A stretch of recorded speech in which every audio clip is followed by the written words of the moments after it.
in the CPI was due to rising gas prices in March, and the Biden administration had been expecting a bad CPI number.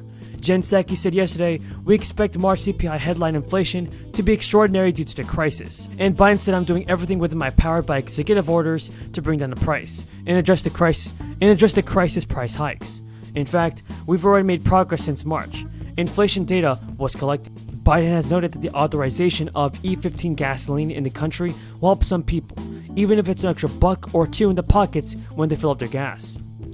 President Biden will label his American Rescue Plan as one of the brighter points of his first term in office. With it providing American families with an element of fiscal relief during the difficult times. One part of the rescue plan was the Homeowner Stimulus Relief Program, which was designed to help families continue to pay their mortgages, but at a reduced rate while employment was hugely impacted by the crisis.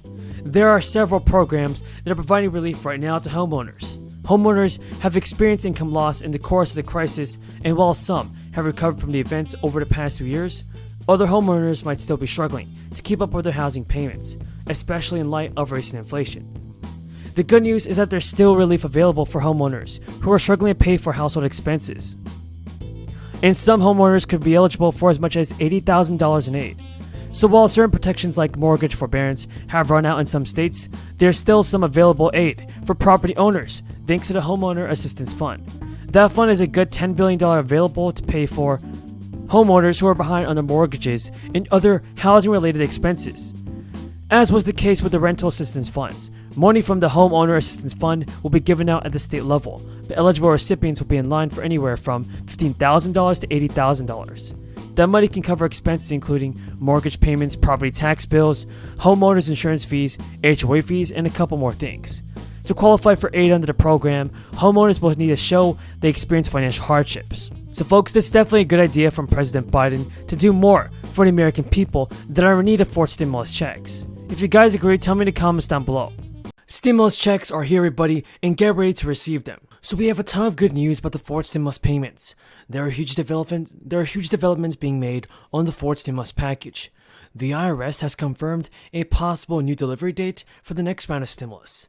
So with tax filing season already underway, many tax experts are warning taxpayers to brace for another year of delays and complications, underscoring the importance of filing early and preparing your information. The IRS started accepting 2021 tax returns on January 24th, more than 2 weeks earlier than the start of last year's filing date.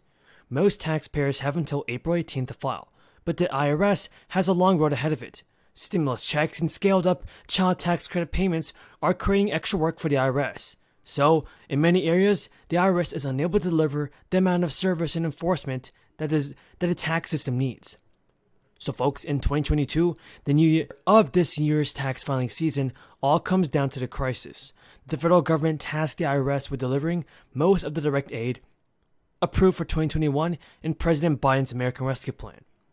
According to the IRS commissioner, they said they urge extra attention to those who received an economic impact payment or an advanced child tax credit last year, and people should make sure that they report the correct amount on their tax return to avoid delays. Plus, those features can cause delays because they leave more room in error, either because the IRS didn't tally American stimulus totals correctly or because taxpayers made a math error. So when a tax return doesn't match up with IRS records, it's placed in the agency's paper processing backlog, a logjam that's been increasingly harder to work through amid hiring and training challenges. That means taxpayers are likely to encounter delays if they make a mistake when they file, or even if they submit in a return that's an error-free return. Taxpayers who also wait up until the last minute risk accumulating a significant wait time.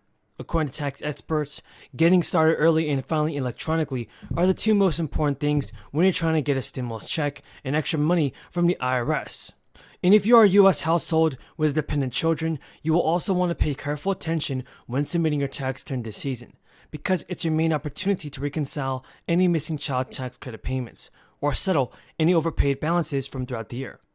Friends, keep an eye out for letter 6419 from the IRS, which will detail how much money you've already received through the program. The maximum credit a household can receive per each child under age 5 totaled around $3,600, while the maximum payment was around $3,000. Now, before the credit was $2,000 for all dependents. Now, unless families opted out, most households have likely received half of the credit that they're eligible for via 6 monthly advance payments. Colorado suffers from a housing affordability and homelessness crisis. We've all seen the tents and we've all felt the impacts across the state. While the problem is undoubtedly complex, the solutions must start with housing stability. A safe place to live is absolutely essential. Without that, it is nearly impossible to get help, including crucial wraparound services to the folks who desperately need it the most. Throughout the fall and winter, I had the honor of serving on the Affordable Housing Transformational Task Force, which the legislature set up with the goal of effectively spending upwards of $500 million in federal funds on affordable housing needs.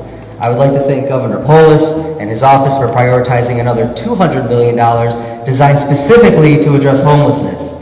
These funds are crucial and will help marry the work of the Affordable Housing Transformational Task Force with that of the Behavioral Health Transformational Task Force.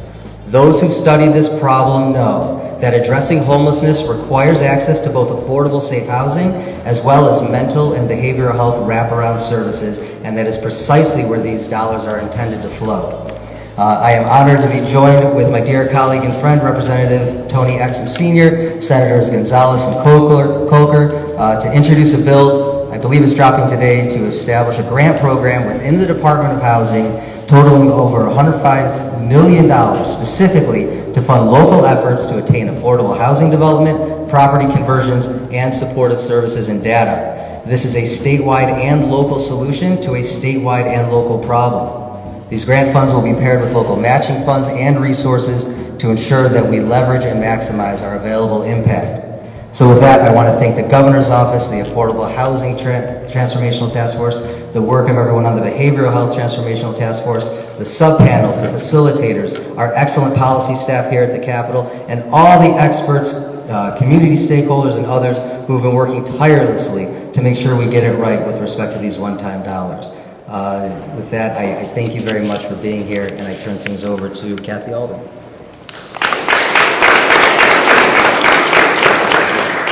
Good afternoon, everyone. My name is Kathy Alderman. I am the Chief Communications and Public Policy Officer for the Colorado Coalition for the Homeless.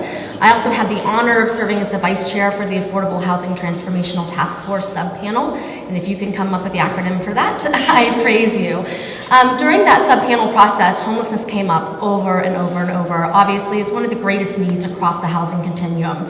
And so I stand here today very grateful and thankful for Senator Gonzalez and Representative Woodrow and bringing this grants bill and bringing these dollars forward. But I also want to thank all of the other sponsors of the bills that came as recommendations from this task force that we needed to create more safe spaces for people experiencing homelessness so that they could recover, stabilize, and thrive.